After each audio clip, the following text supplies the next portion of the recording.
La ciudad de Valencia va a contar este verano con una amplia red de refugios climáticos distribuidos por los distintos barrios y pedanías, integrada por equipamientos municipales y espacios públicos preparados para ofrecer confort térmico y protección frente al calor extremo, especialmente a las personas vulnerables.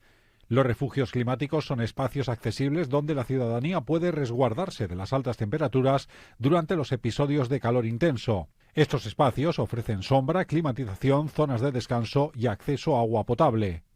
La alcaldesa María José Catalá, acompañada del concejal de Mejora Climática, Carlos Mundina, ha visitado uno de estos refugios, en concreto el de la Oficina de la Energía de Ayora, en la calle de José María Aro. Los costes energéticos son un tema muy preocupante.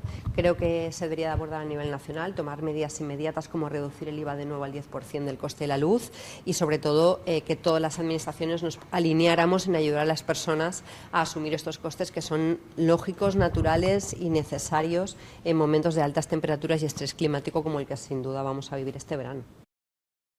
Entre los refugios habilitados se encuentran los equipamientos gestionados por Valencia Sostenible, el Palau de Congresos, centros municipales de actividades para personas mayores, museos municipales y el Museo de las Ciencias, así como también centros culturales o bibliotecas, entre otros espacios.